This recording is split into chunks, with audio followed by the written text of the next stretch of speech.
On est le 18/8/2025. Il est 16h13. Nous sommes à Épaillat.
Continuez pendant 8 km.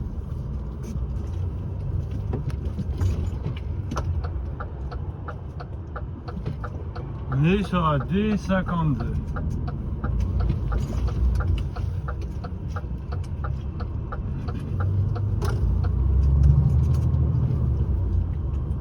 On était chez Épaillat.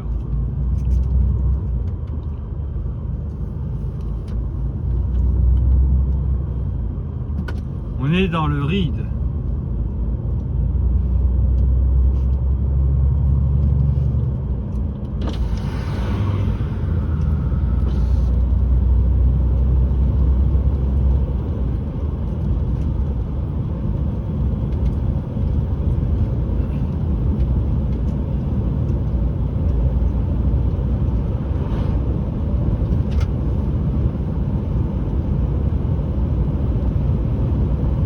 Retour.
Là, du coup, vous pouvez rouler jusqu'à... Vous savez à peu près où? Parce Bon, en que j'ai fait, un peu regardé, mais je pense... parce que vous n'arrivez pas au client directement. bah, si, en fait, je pense. Là, le GPS, il met 6h20. Donc, ils ont Ouais. 7h30. 7h30 plus donc 45 minutes de pause. Ça fait 8h15. Bah, 8h15. Si, moi, je pense que j'y arrive. Ouais, vous arrivez. Disons à Ok. 9h, 9h, ouais, je pense que j'y arrive. Parce que vous avez démarré à 9h30 ce matin. Oui. Et parce que là... le GPS, il met combien? Le GPS, c'est un GPS pour voiture, il met 6h20 sans pause. Ouais, parce que là, sur la géolocalisation, moi, il me met 7h10, là, c'est la géologue poids lourd. Oui. Donc, 7h10 en camion sans pause. Donc, je suis pas sûre que Ah oui. ça passe quand même. Bah en fait, ouais. Parce que j'ai regardé là jusqu'à Compiègne, ça fait 6 heures tout pile. Donc, ça ferait au niveau de l'amplitude arriver vers minuit. Donc, Ouais. minuit et demi. Et repartir demain à 9h, il y a encore 1h20 de route. Ouais. Ouais. Donc, ouais, essayez au moins d'aller jusqu'à là-bas parce que, en espérant que du coup ils vous prennent tout de suite pour vider parce qu'après il y a un rendez-vous à 13h à Longueuil. Ah ouais, ouais. Donc, ouais. Ouais. Bon, en tout cas, ouais, moi de ce que j'ai vu jusqu'à Compiègne ça irait, mais si vous voyez que vous arrivez encore à tirer un peu plus loin, ben, si ça va au niveau de l'amplitude et de la conduite, faites-le. Oui. Et puis, bah demain, on verra alors. Oui. Ok? Oui. Ça marche, merci. Ça.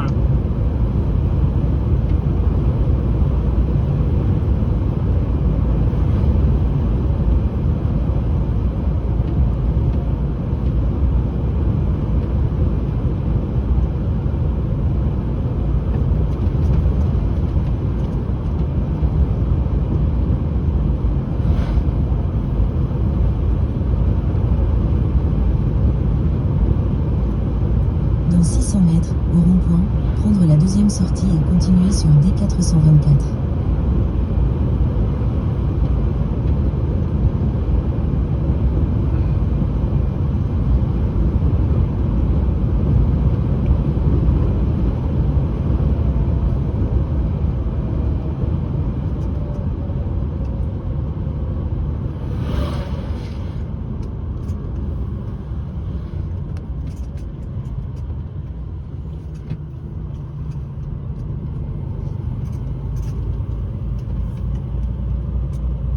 Au rond-point, prendre D424. Continuez sur D424 pendant 1 km.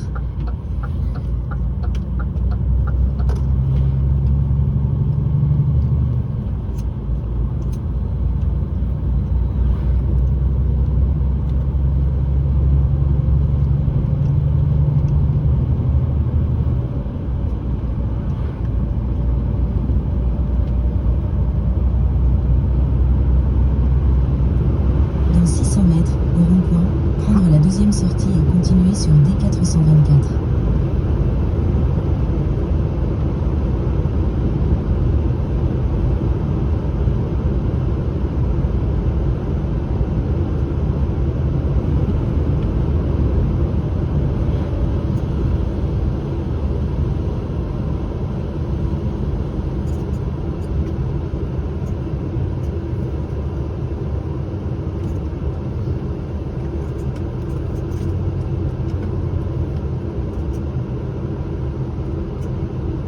Au rond-point, prendre D424.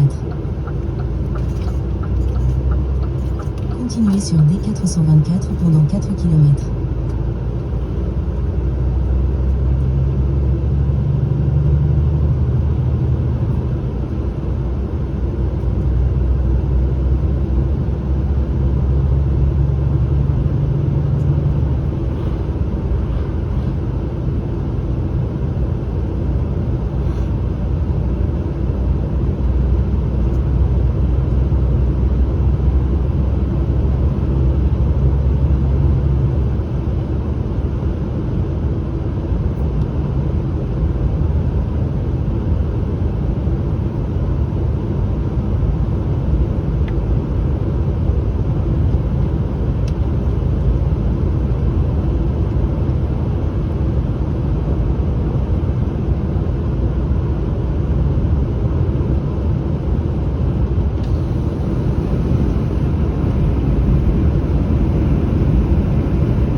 Dans 600 mètres, au rond-point, prendre la deuxième sortie et continuer sur D424.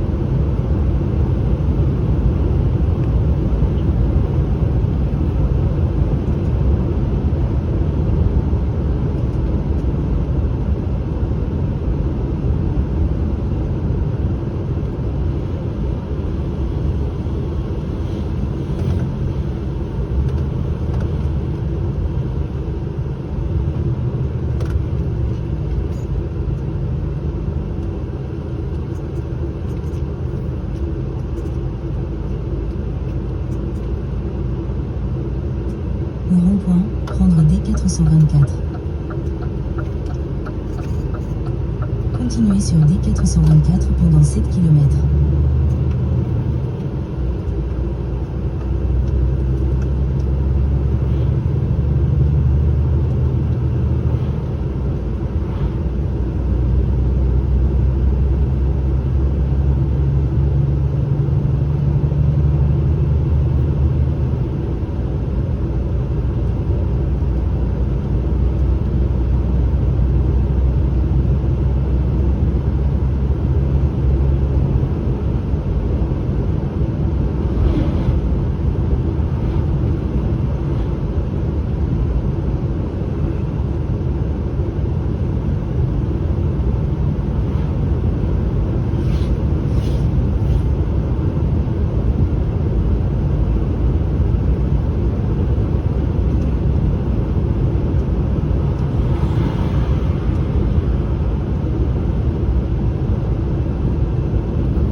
Sarieux Sam à Célestat sur la D424.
Dans 600 mètres, au rond-point, prendre la deuxième sortie sur D424 en direction de Strasbourg-Colmar.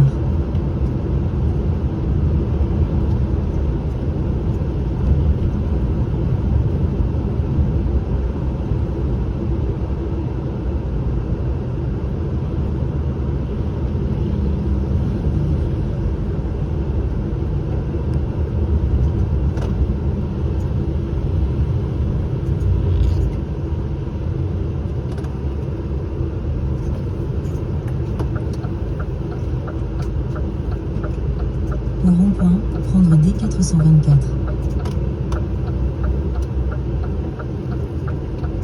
Dans 600 mètres, au rond-point, continuez tout droit sur D1059001, D424.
Continuez tout droit sur D1059001, D424. Dans 400 mètres, au rond-point, continuez tout droit pour rester sur D1059001, D424.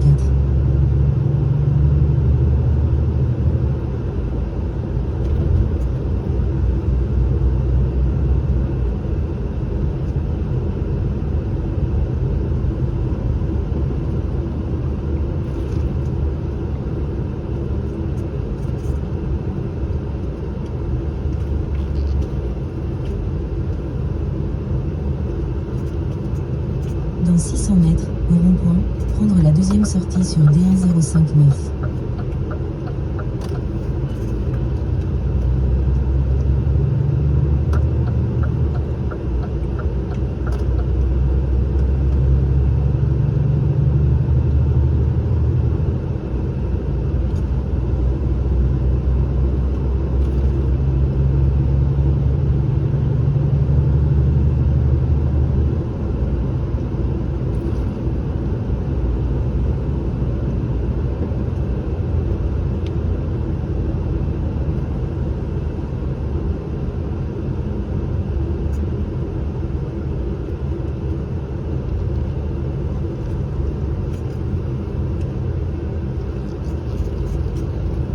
Au rond-point, prendre D1059.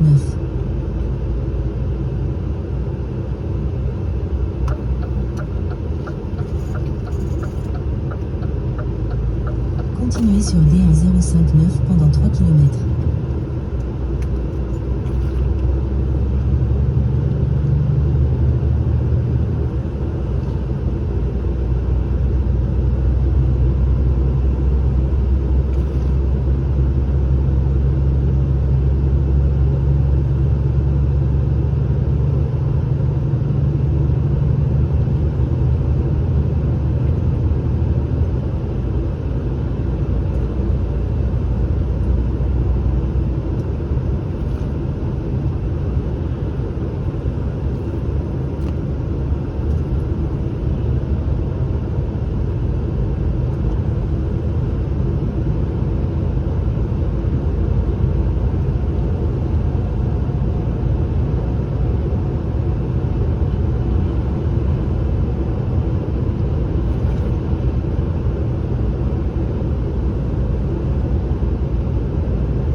Je crois que c'est le château de Ribeaupierre.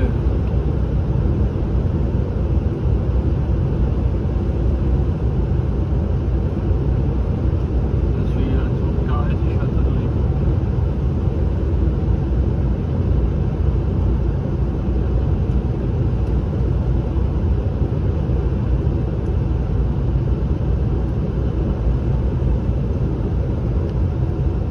Là-bas, c'est le château du Haut-Pénécon, forcément.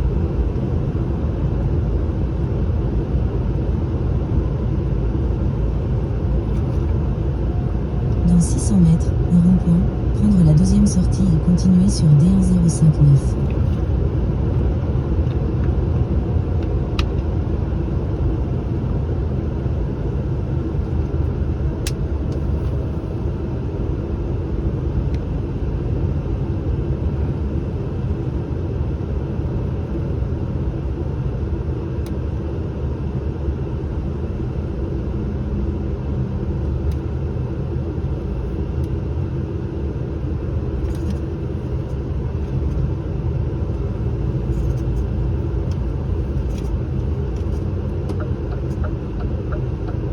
Au rond-point, prendre D1059. Continuez sur D1059 pendant 3 km.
Dans 600 mètres, au rond-point, prendre la deuxième sortie sur Hearst, D1059.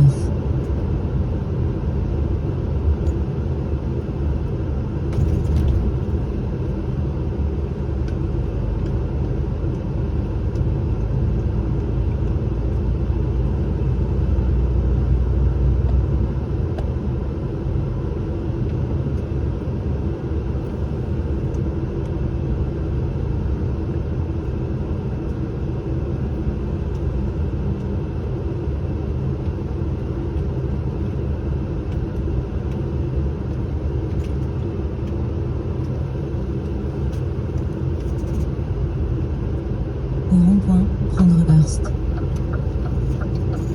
Dans 500 mètres, continuez tout droit sur Hearst, D1059.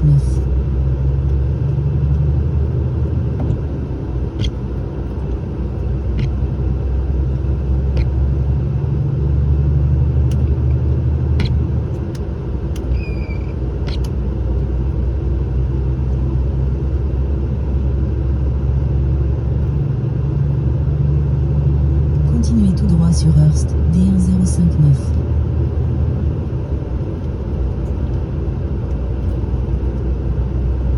Continuez sur D1059 pendant 4 km.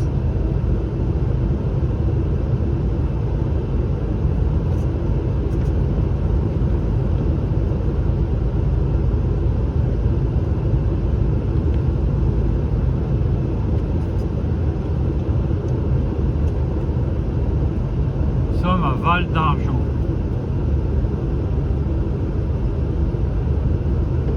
Voilà, baisse.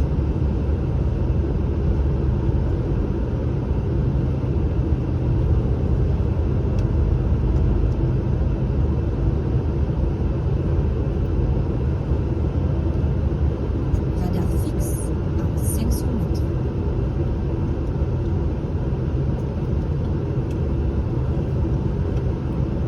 Radar fixe à 300 mètres.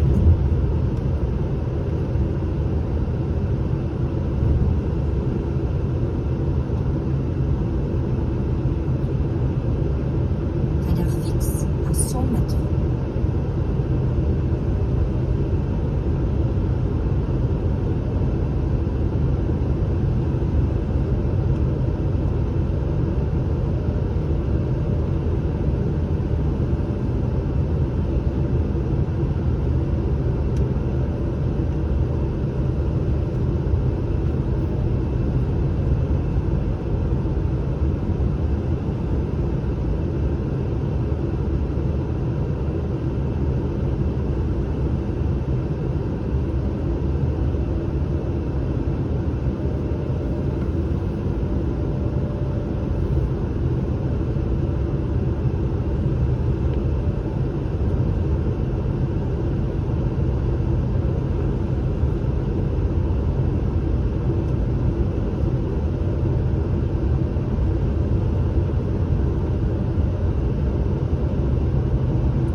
Dans 600 mètres, au rond-point, prendre la deuxième Ça va, sortie et Dieppe. continuer sur D1059 en direction de Nancy, Saint-Dié.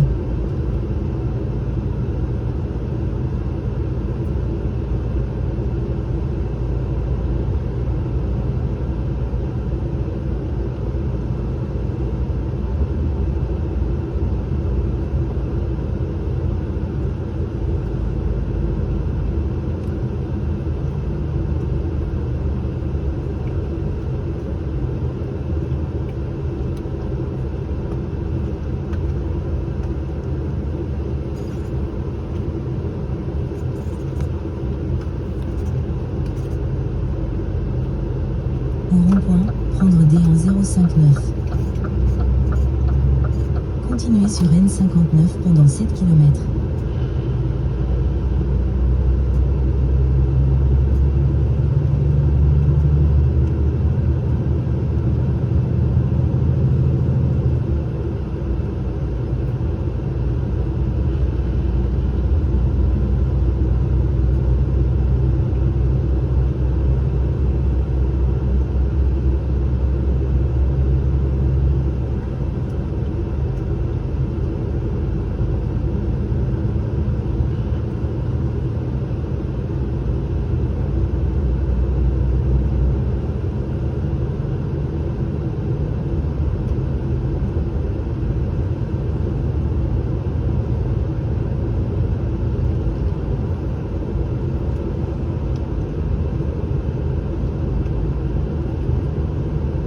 Tunnel de Lièvre.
Viaduc de Saubach.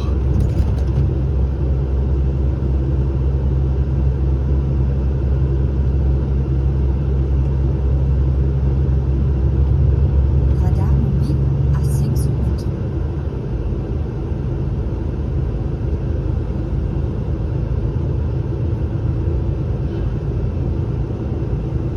Radar mobile à 300 mètres.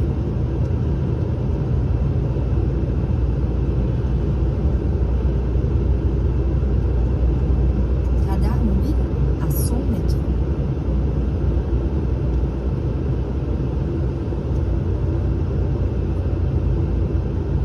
Viaduc de Saint-Blaise.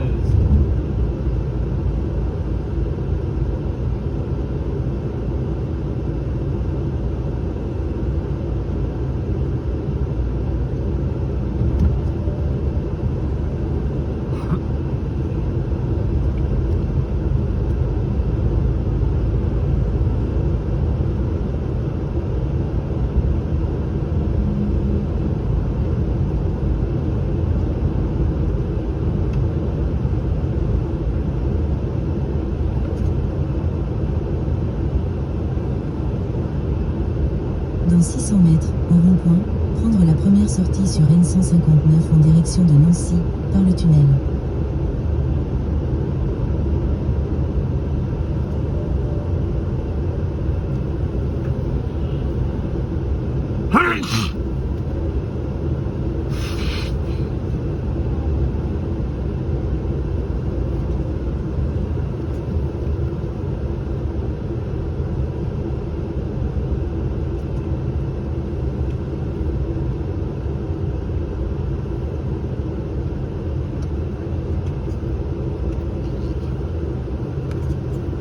Au rond-point, prendre N159.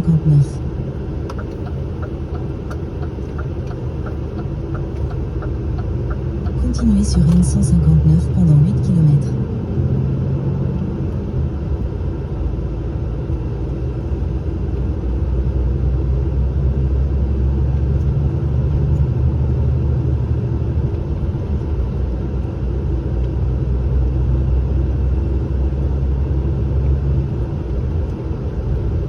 Comme à Sainte-Marie-aux-Mines. Radar fixe à 500 mètres.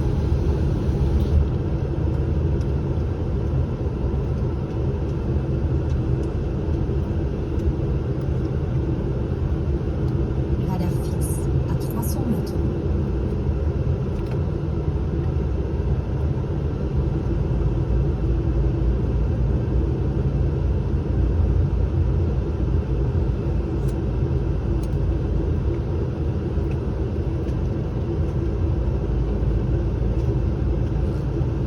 Radar fixe à 100 mètres.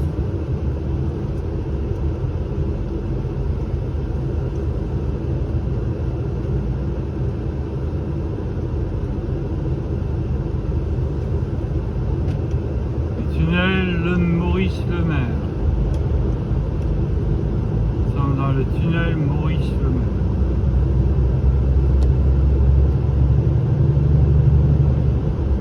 Encore signal GPS disponible. Recherche satellite.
Signal GPS perdu.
du tunnel Maurice-Lemaire.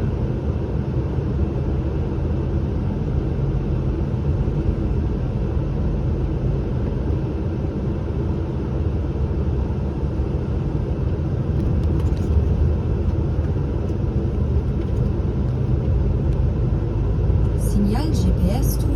Dans 500 mètres, tournez légèrement à gauche vers N159.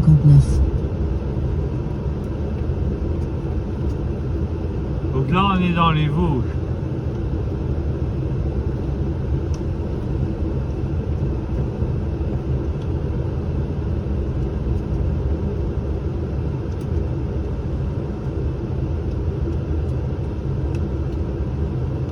Tournez légèrement à gauche vers N159.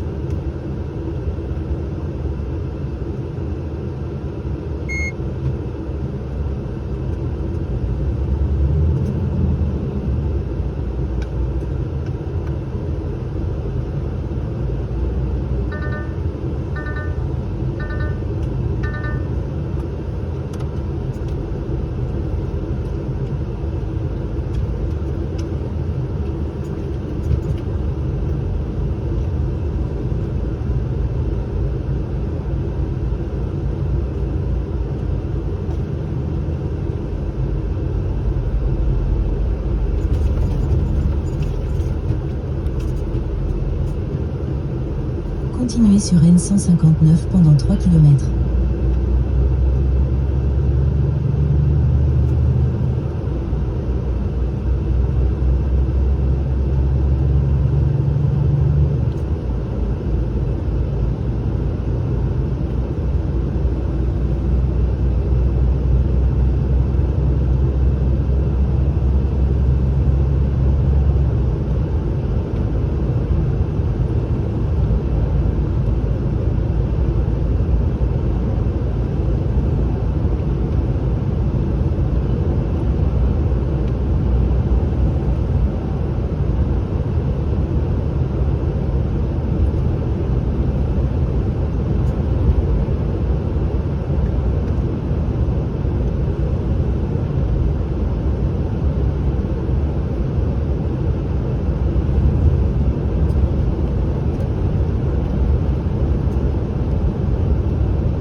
Dans 800 mètres, au rond-point, prendre la 4e sortie et continuer sur N159.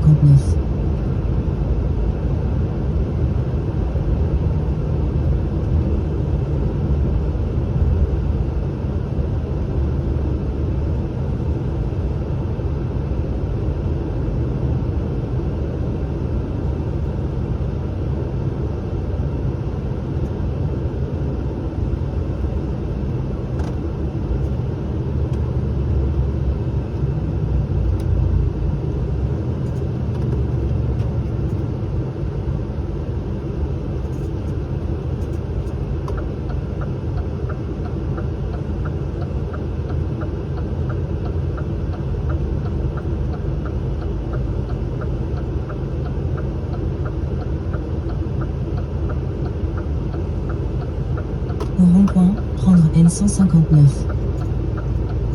Continuez pendant 7 km.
troisième sortie et continuez sur N59 en direction de Saint-Dié-des-Vosges, Épinal.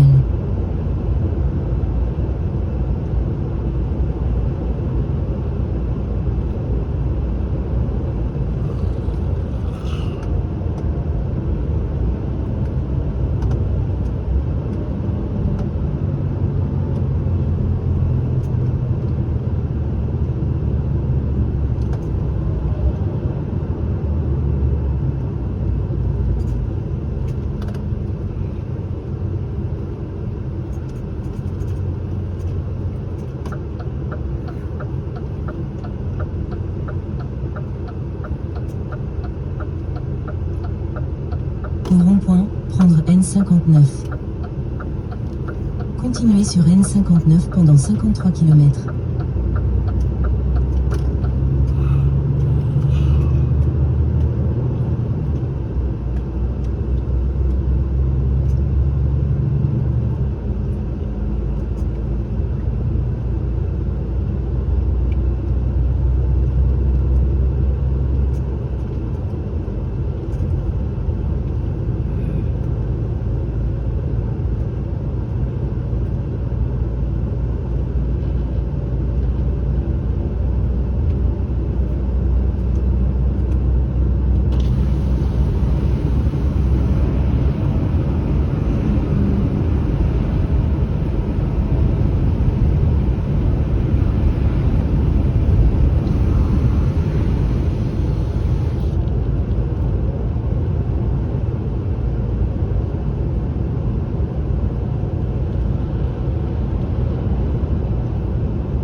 Ok Google. Écoutez les informations.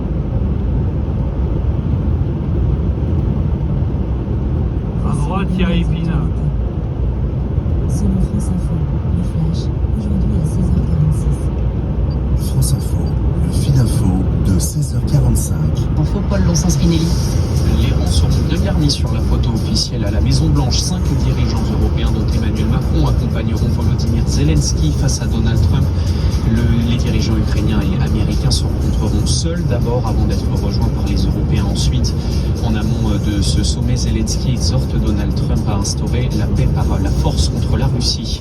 Le ministère des Affaires étrangères français assure ne pas avoir été informé par les autorités israéliennes d'une éventuelle fermeture du consulat français de Jérusalem.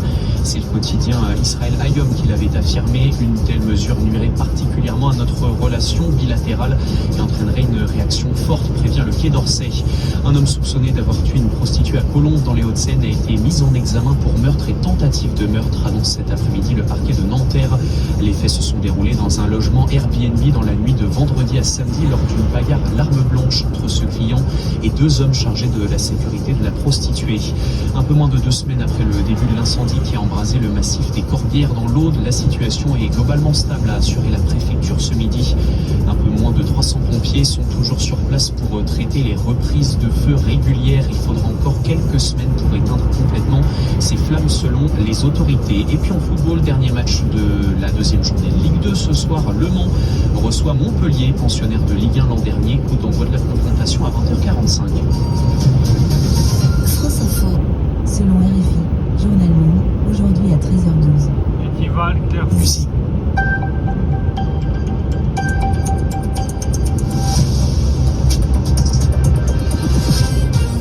Bonjour ou bien rebonjour, bienvenue, il est 11h, TU, 13h ici à Paris, le journal sur RFI.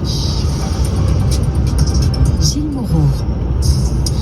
Le président ukrainien Volodymyr Zelensky est à Washington. Il a rendez-vous ce soir avec Donald Trump aux côtés de plusieurs dirigeants européens venus le soutenir. Cette rencontre intervient 3 jours après le sommet Russie-États-Unis qui n'a pas permis l'arrêt des combats en Ukraine. Sur place, les combats font des victimes. À suivre dans un instant. Au programme également, marée humaine dans les rues de Tel Aviv hier soir. Selon les organisateurs, ils étaient des centaines de milliers à réclamer la fin de la guerre à Gaza. Nous verrons que cette journée de mobilisation d'initiative des otages a aussi révélé les fractures de la société israélienne. En Bolivie, après 20 ans au pouvoir, la gauche passe la main. Le second tour de la présidentielle mettra en prise 2 personnalités de droite. La réunion doit permettre d'aborder de possibles concessions territoriales et d'éventuelles garanties de sécurité. 3 jours après le sommet en Alaska, un autre rendez-vous crucial pour l'avenir de l'Ukraine a lieu ce lundi, cette fois à Washington. Donald Trump reçoit ce soir son homologue Volodymyr Zelensky, ainsi que des dirigeants européens venus soutenir le président ukrainien, notamment les présidents français et finlandais, le chancelier allemand, ainsi que le chef de l'OTAN et la présidente de la Commission européenne. Volodymyr Zelensky s'entretiendra d'abord en tête-à-tête avec Donald Trump. Ces dirigeants européens se joindront ensuite à eux.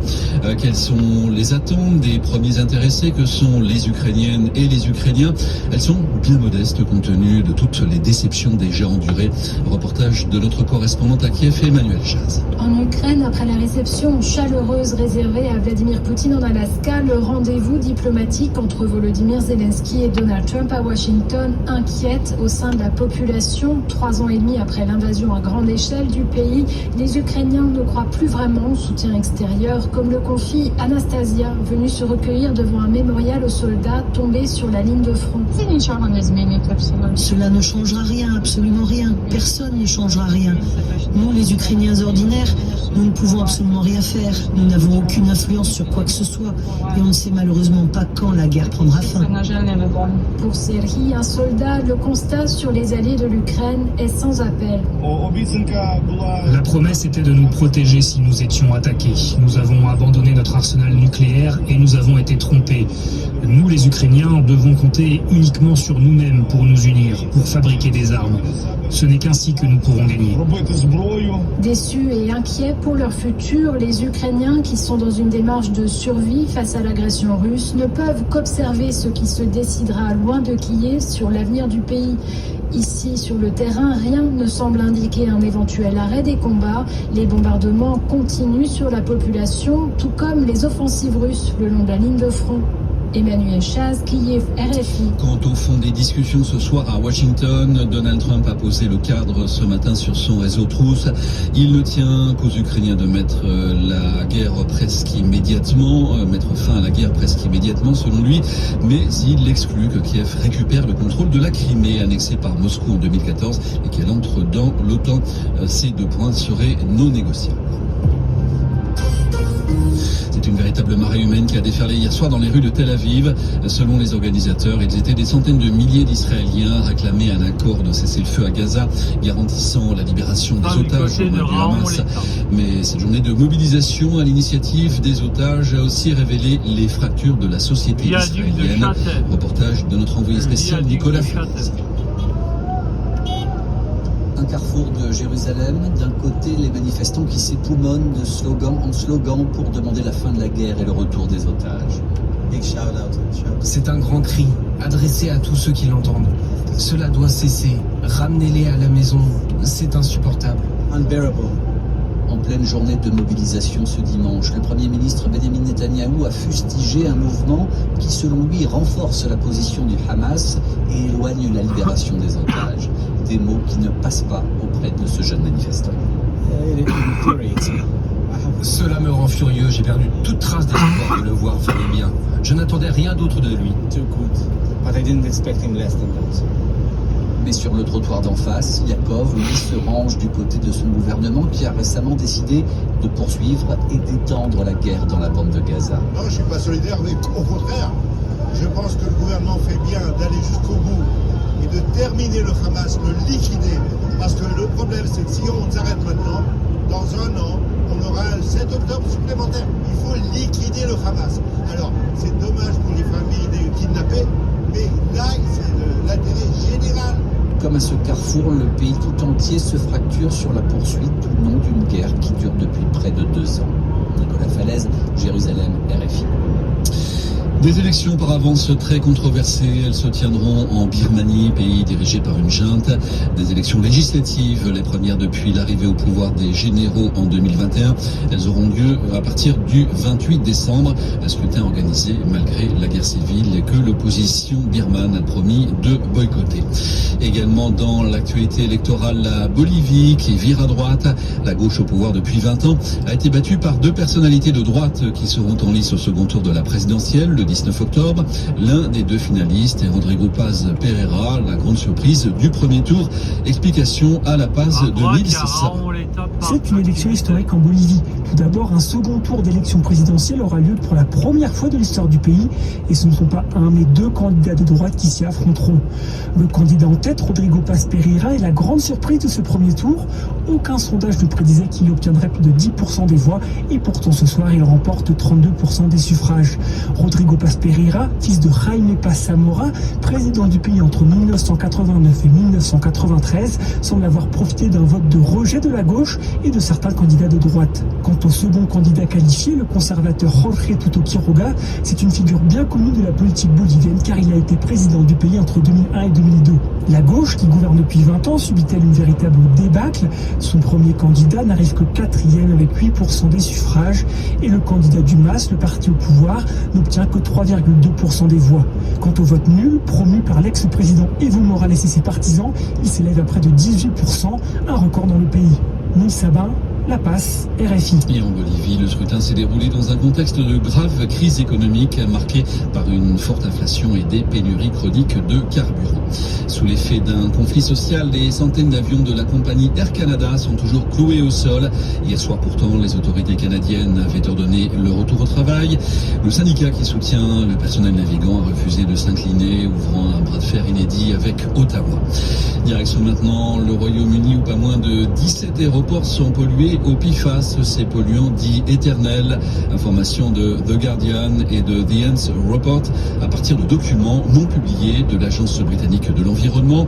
Ces aéroports présenteraient des taux dans les sols ou dans l'eau pouvant être largement supérieurs aux limites autorisées. Correspondance de Grégoire Mott. À l'aéroport de Luton à Londres, 36 000 nanogrammes de PFAS par litre d'eau ont été mesurés dans un échantillon.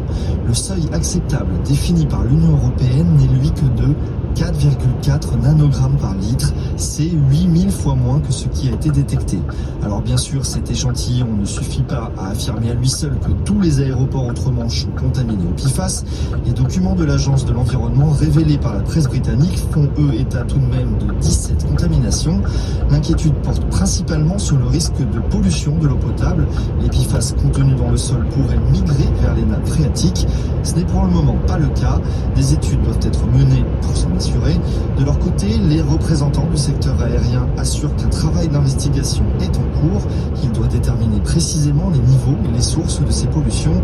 Elles pourraient être dues aux mousses anti-incendie utilisées par les pompiers et qui sont très chargées en PFAS. Cela avait par exemple été le cas à l'aéroport international de Bâle-Mulhouse en 2023. Les PFAS sont parfois surnommés polluants éternels en raison de leur grande persistance dans l'environnement. Ils peuvent aussi se révéler très cancérigènes. Alors qu'en France, la canicule est en train de partir, d'autres pays d'Europe sont aux prises avec les incendies meurtriers. L'Espagne et le Portugal notamment, où le feu a fait au moins 6 morts. Actuellement, des milliers de pompiers appuyés par des militaires, des hélicoptères et des avions prêtés par les pays voisins combattent les flammes qui dévorent l'ouest de l'Espagne. Enfin, les sports en bref, tennis au tournoi de Cincinnati, place au final. Chez les dames, la polonaise Świątek opposait l'italienne Paolini. Et dans le tableau masculin, la finale mettra de nouveau aux prises les deux meilleurs mondiaux, Alcaraz et Sinner. Enfin, en football, les grands championnats sont en train de reprendre. C'est aussi l'heure de la reprise pour RFI autour Radio France Internationale, Radio Foot International autour d'Annie Gasnier. Rendez-vous est pris à 18h10, heure de Paris. Voilà, l'information, elle revient à 13h30 avec Clotilde Dumay aux commandes d'RFI Midi. Très bonne journée. Retrouvez l'intégralité des podcasts RFI sur l'application RFI Pure Radio.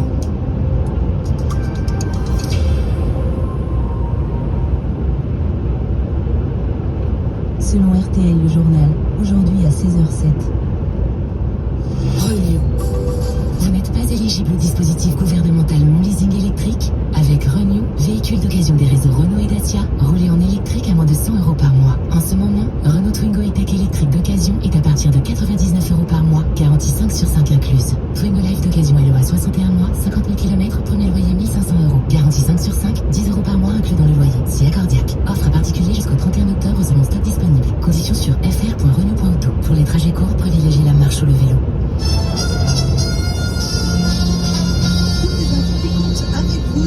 Bonjour Thibaut. Bonjour Isabelle, bonjour à tous. Une rencontre historique à Washington.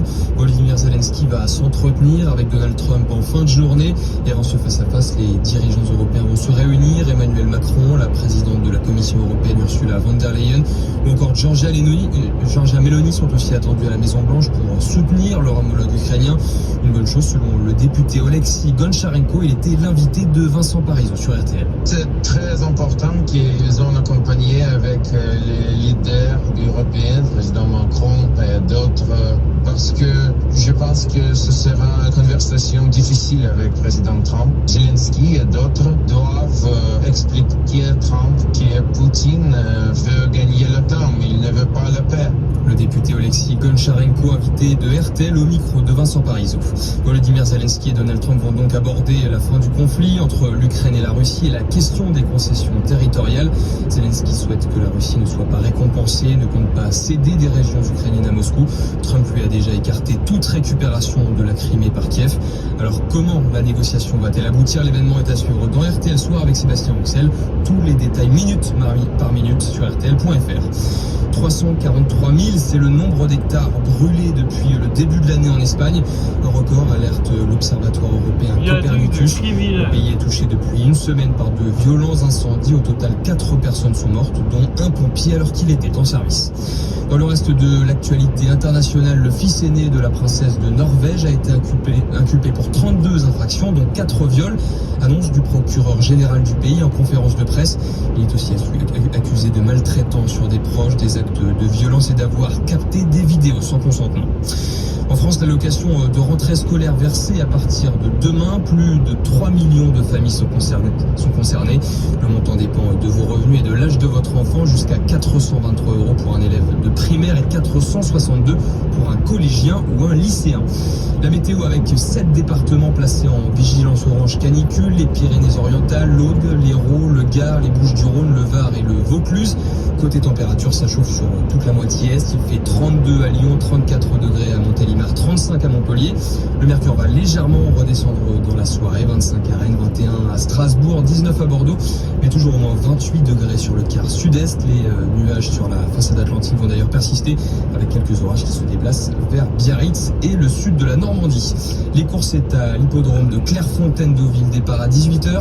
Alexandre de Koopman vous conseille de jouer le 3, le 9, le 6, le 10, le 5, le 4 et le 13. L'outsider de RTL, c'est le 10, Wedgwood Pearl, 16h03 sur RTL. La suite du meilleur des grosses têtes avec vous, avec elle. Merci beaucoup Thibaut, on vous retrouve tout à l'heure à 17h pour de prochaines infos. Retour effectivement des meilleurs moments des grosses têtes de Laurent Ruquier avec cette fois-ci Valérie Mérès, Paul Elkarat, Christophe Beaugrand, François Berléand, Olivier Bellamy et Liane Folly. Selon RTL L'Angleco, aujourd'hui à 7h53. Mais que peut-on trouver des frites classiques Air Fryer McCain avec 30% de remise? Ça va encore faire du monde à la maison. Avant de lancer les invites, rendez-vous du 19 au 31 août dans votre magasin U pour profiter de 30% de remise immédiate sur le sachet de frites classiques Air Fryer McCain, soit 1,67 € au lieu de 2,39 €. Et avec votre carte U, obtenez un code pour participer au grand jeu. Dans vos magasins Donc U, on est et sur un National Sachet de 59. 600 grammes, 2,78 € le kilo, valable pour un retrait du 19 au 31 août inclus. Conditions et règlements sur magasin-u.com. Pour votre santé, bougez plus. Tout savoir sûr.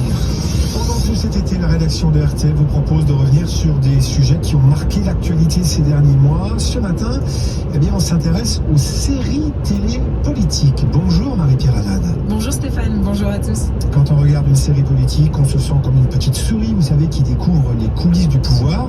Est-ce que toutes les tractations que l'on voit à l'écran sont réelles? C'est vrai que ces séries ont des personnages plus vrais que nature. Et si ça fonctionne à l'écran, c'est parce que des consultants, d'anciens hommes politiques ou alors des communicants même politiques sont impliqués dans ces projets. Par exemple, France 2 a diffusé cette année la série Dans l'ombre, qui est inspirée du livre de l'ancien Premier ministre Édouard Philippe et du député européen Gilles Boyer. Et c'était l'occasion pour eux de raconter les coulisses d'une campagne présidentielle. On avait envie de raconter des choses qui se passent dans le monde politique, qui est souvent décrite de manière un peu fausse, qui nous semblait fausse. On s'est dit, on va faire des romans et on va faire dire à nos personnages ce qu'on ne peut pas dire nous-mêmes. Et donc, quand on a fait Dans l'ombre en 2011, c'était ça. On voulait décrire l'entourage d'un candidat à la présidentielle. On voulait décrire les différents métiers qui composent la politique, avec les personnages, avec leurs ambiguïtés, mais aussi attachants. Et comment cet entourage, constitué avec beaucoup de précautions, peut se déliter lorsqu'un événement imprévu survient, y compris le doute. Édouard Philippe et Gilles Boyer ont donc participé à la rédaction des dialogues de la série, notamment.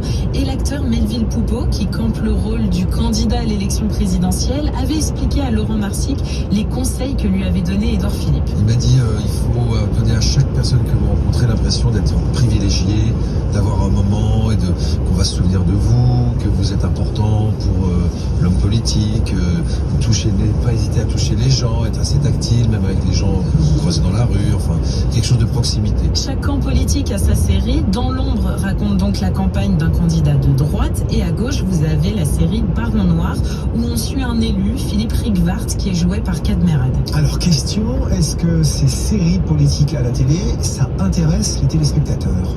Alors aux États-Unis, les Américains raffolent des séries sur les coulisses du pouvoir, et en France, petit à petit, ce format a trouvé son public, comme nous l'explique Isabelle Morigny-Bosque, notre journaliste média ici à RTL. Les Américains, contrairement aux Français, ils ont de l'appétence pour les séries politiques. Bien avant House of Cards, ils ont toujours aimé. Il y a eu la mini-série sur les Kennedy avec Cathy Holmes dans le rôle de Jackie Bouvier. De West Wing. Il y en a plein de West Wing. Chef-d'œuvre pour moi avec Martin Sheen. On dit que les Français ne s'intéressaient pas au côté politique, mais pas du tout. Les chaînes n'aimaient pas.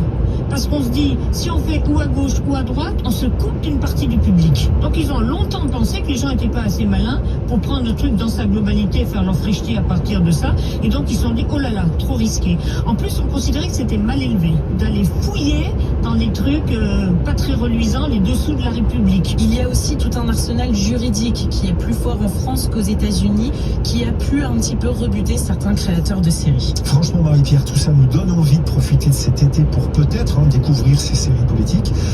Que nous conseillez-vous ? C'est justement la question que j'ai posée à Isabelle Morini-Bosse. Voici son top 3 des meilleures séries politiques françaises ou alors même internationales. Le Bureau des légendes, parce que j'ai appris des milliers de choses et moi j'adore qu'on m'apprenne des choses. Et puis surtout, ça montre que, non, pas tous pourris. Deuxième série, Borgen, la série danoise. On les voit à longueur d'épisodes, tous, et dans Borgen particulièrement, gérer des interviews aux 20h. Le truc qu'il faut pas dire, le truc que malgré tout ils vont dire, le truc qui va leur revenir en effet boomerang. Et dans Borgen, on voit ça admirablement. Et la troisième, pour moi, c'est la Maison Blanche, West Wing. Et puis bien sûr, The Crown, mais The Crown c'est plus récent. West Wing, tout le monde devrait regarder ça avec Martin Sheen. Je me lance aussi, comme ça vous avez l'embarras du choix. Je vous recommande la série Baron Noir et aussi House of Cards, qui sont quand même des grands classiques. Et j'ajoute aussi la série The Wire. À première vue, on pense que ça n'a rien à voir avec la politique, mais vous allez voir que ce n'est vraiment qu'une impression. Merci Marie-Pierre. Alain, vous parliez de Baron Noir. Notez que la nouvelle saison, car oui, il y a une nouvelle saison, avec Camérat sera en tournage à partir de janvier prochain. Selon BFM, invité Good Morning Business, aujourd'hui à 9h06. BFM Business présente la matinale de l'économie.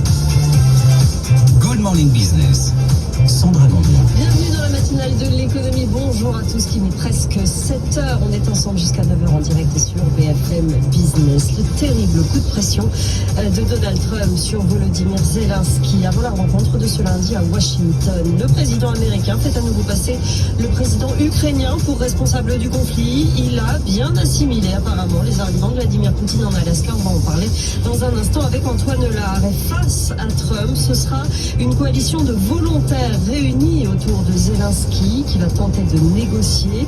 Tout sera fait pour éviter l'humiliation du 28 février dernier et tenter d'avancer sur une paix durable et non une capitulation.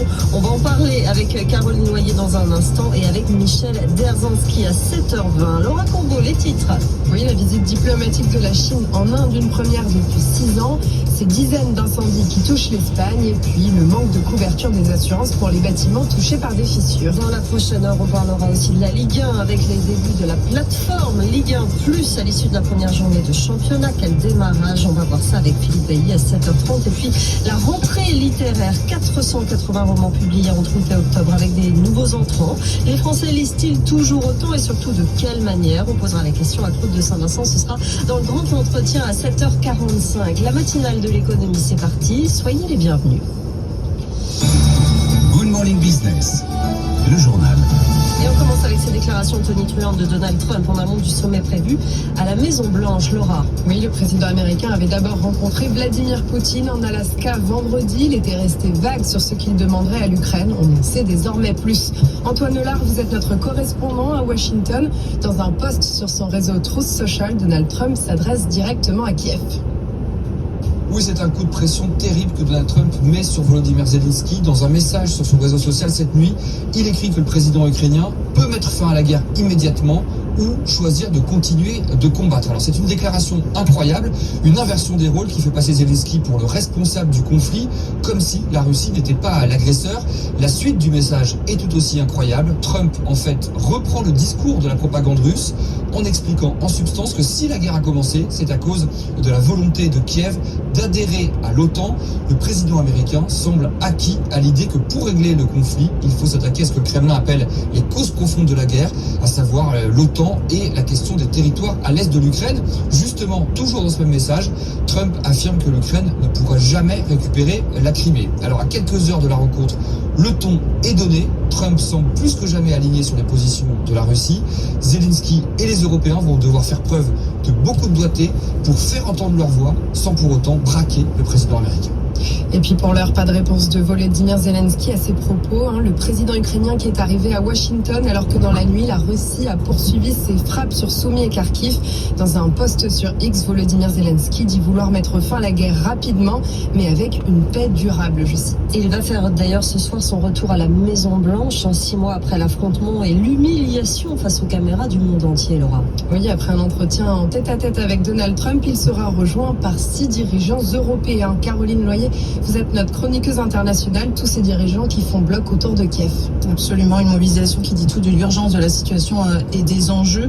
Parmi les dirigeants européens qui s'envolent pour Washington figurent Emmanuel Macron, le Premier ministre britannique, le chancelier allemand, Giorgia Meloni, le président finlandais, le secrétaire général de l'OTAN ainsi que la présidente de la Commission européenne ont également confirmé leur présence. Tous entendent parler d'une même voix à Washington pour défendre les intérêts de l'Ukraine, mais aussi les leurs. Il ne peut pas y avoir de discussion sur l'Ukraine sans les Ukrainiens, pas de discussion sur la sécurité de l'Europe sans les Européens. C'est ce que rappelle Emmanuel Macron. Les Européens qui sont inquiets. Moscou aurait accepté des garanties de sécurité proposées par Washington, mais lesquelles exactement, on l'ignore. Demeure aussi la question du cessez-le-feu. Donald Trump avait assuré en faire une priorité avant sa rencontre vendredi avec Vladimir Poutine, mais depuis, il veut un traité de paix global, inconcevable pour Kiev et ses alliés qui ne veulent pas négocier la paix tant que pleuvent les bombes. Il y a donc de nombreux sujets sensibles à discuter aujourd'hui à Washington. Merci Caroline, on va en reparler tout à l'heure avec vous à 7h20 avec Michel Derzinski, spécialiste des relations internationales.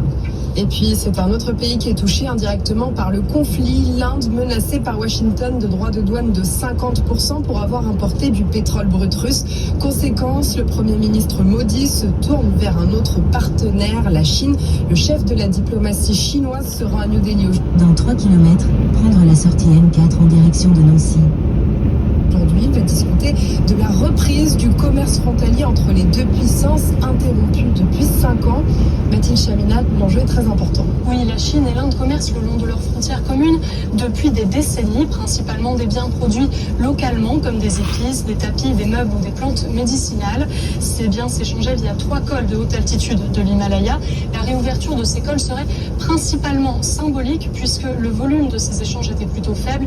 Il ne représentait que 3 millions de dollars en 2017. En fait, le rétablissement de ces échanges fait partie d'un rapprochement plus large, Mathilde, entre l'Inde et la Chine. Oui, ces dernières semaines, par exemple, Pékin a assoupli les restrictions sur ses exportations d'urée, un engrais indispensable pour l'agriculture indienne. Le gouvernement Modi a autorisé des visas pour des touristes chinois. Les liaisons aériennes directes entre les deux pays, elles aussi suspendues pendant 5 ans, pourraient reprendre dès le mois prochain. Le groupe Adani, le géant indien de l'électricité notamment, étudie un partenariat avec le chinois BYD et le président Modi pourrait même se rendre en Chine à la fin du mois. Rapprochement, on le disait, qui est lié à la guerre commerciale, bien sûr. Oui, la Chine et l'Inde sont toutes deux dans le viseur des États-Unis. L'Inde est soumise à 50% de droits de douane, tandis que la Chine est encore en négociation, mais menacée de plus de 100% de surtaxe. Dans ce contexte, Pékin et New Delhi veulent renforcer leurs partenariats commerciaux et pas uniquement leurs relations bilatérales. L'Inde et la Chine sont aussi en train de multiplier leurs échanges avec un autre membre des BRICS, le Brésil. Merci beaucoup Mathilde Chaminade. Un mot sur les incendies qui touchent l'Espagne. Au moins 20 feux de forêt ont brûlé. Plus de 100 000 hectares. Dans 800 mètres, prendre la sortie N4 en direction de Nancy. Depuis le début du mois, Laura. Oui, le gouvernement a annoncé déployer 500 militaires supplémentaires de l'unité d'urgence de l'armée. Ils viendront prêter main forte aux pompiers qui sont dépassés par le phénomène et avec les températures caniculaires qui empirent la situation. Prendre la sortie N4. La France qui fait aussi face aux fortes chaleurs. 13 départements sont actuellement en vigilance orange canicule selon Météo France. Phénomène qui a touché particulièrement les autos. Continuez sur N4 pendant 13 km. Mobiliste ce week-end de chassé-croisé du 15 août. Raphaël Guigné, vous êtes avec nous en direct. Vous êtes le directeur général d'IMA Assistance. Vous pouvez nous rappeler rapidement ce que vous faites chez IMA Assistance ? Oui, bonjour, nous sommes un groupe, nous sommes le premier assisteur du parc automobile français avec 30% de part de marché. Nous traitons plus de 2 millions de demandes d'assistance routière pour le compte de grandes compagnies d'assurance. Notre métier, c'est l'urgence. Nous portons assistance dans différentes situations. Ça peut être une panne, un accident ou un appel d'urgence généré par le conducteur. Notre métier, c'est d'être présent quand nos clients font face à une situation inattendue. Nous agissons rapidement et orchestrons des moyens qui vont permettre de rétablir la situation. Alors, pour revenir sur le week-end qui vient de se terminer, il est tendu sur les routes ce week-end de chassé-croisé et une canicule supplémentaire sur les 3/4 de la France. Comment s'est comporté ? Est-ce que vous avez le premier chiffre de ce week-end sur l'assistance des véhicules ? Oui, en effet, la hausse des températures combinée à une circulation importante, particulièrement ce week-end du 15 août, engendre de nombreux dossiers d'assistance. Et à partir de 5 à 6 degrés au-dessus des normales saisonnières, nous constatons des augmentations de prise en charge de plus de 15% supplémentaires par rapport aux normales. Pour vous donner un exemple, sur un week-end du mois de juillet avec une température estivale, c'est 6 000 demandes d'assistance que nous traitons. Pour le pont du 15 août, nous aurons eu à traiter près de 15 000 demandes d'assistance. Et des moyens que nous mettons en place pour pouvoir répondre à toutes ces demandes et faire en sorte que les bénéficiaires puissent retrouver leur mobilité. Alors on dit qu'en ce qui concerne les assurances, il va falloir aujourd'hui beaucoup miser sur la prévention, que ce soit dans la santé mais aussi les assurances dont vous vous occupez. Pour les gros week-ends de trafic qui restent, avant la fin des vacances, quels conseils de prévention vous donnez, vous, aux automobilistes ? Écoutez, nous sommes sur un parc vieillissant et des nouvelles technologies sur les véhicules. Il est important que le conducteur du véhicule puisse faire un certain nombre de contrôles avant de partir, surtout pendant ces périodes estivales. Faire en l'occurrence un contrôle sur la batterie et les pneumatiques est un minimum pour pouvoir préparer et planifier son trajet de vacances. Merci Raphaël Guigné, directeur général d'INMA Assistance France, d'être venu ce matin dans le 3 minutes pour comprendre. Et c'est l'une des conséquences de la multiplication des épisodes de canicule et de sécheresse, Laura. Oui, les maisons sont de plus en plus nombreuses à se fissurer. En France, il y en a 10 millions qui se situent dans des zones exposées à ce qu'on appelle les RGA pour retrait gonflement d'argile. C'est un fléau pour les propriétaires des maisons les plus vulnérables, notamment au niveau des assurances. Marie-Cœur de Roy. Les propriétaires de maisons les plus exposés à la sécheresse peinent de plus en plus à s'assurer. Et pour cause, lorsque les premières fissures apparaissent, il faut la plupart du temps envisager de reprendre les fondations. Des travaux qui coûtent 20 à 80 000 euros selon les cas. Aujourd'hui, il n'y a toujours pas de couverture spécifique liée à ces retraits gonflements des argiles dans nos multirisques habitations. Pour être indemnisé par son assurance, seul compte la reconnaissance de l'état de catastrophe naturelle par l'État. Or, celle-ci se multiplie avec les épisodes de canicule et de sécheresse.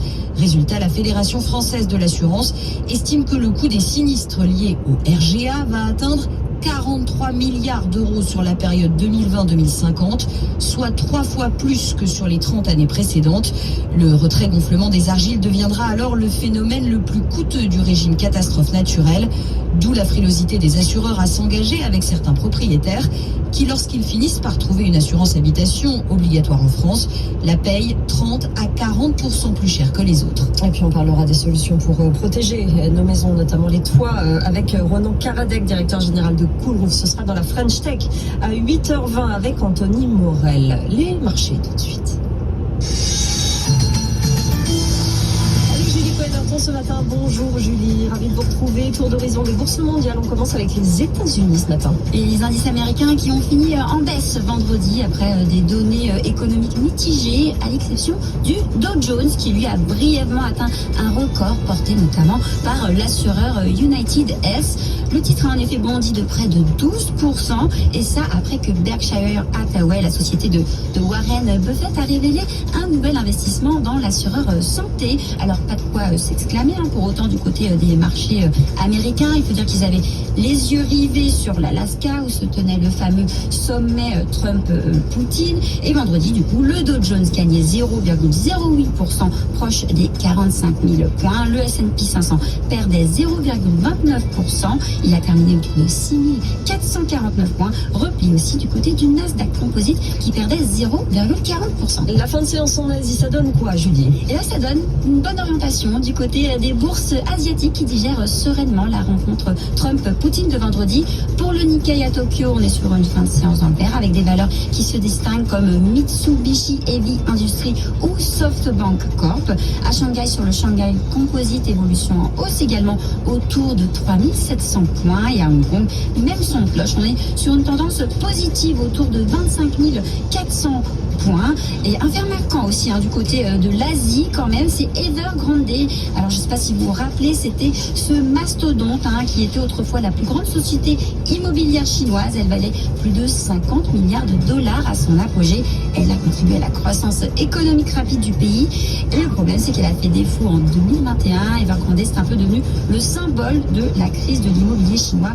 Et résultat, le comité de cotation de la bourse de Hong Kong a décidé de radier les actifs actions de China Evergrande Group à cause d'une dette plus lourde que prévue. En France, le CAC est attendu en hausse ce matin autour de 7941 points. Merci beaucoup Julien, on vous retrouve à l'issue du journal de 7h30. Culturia tout de suite. Good Morning Business.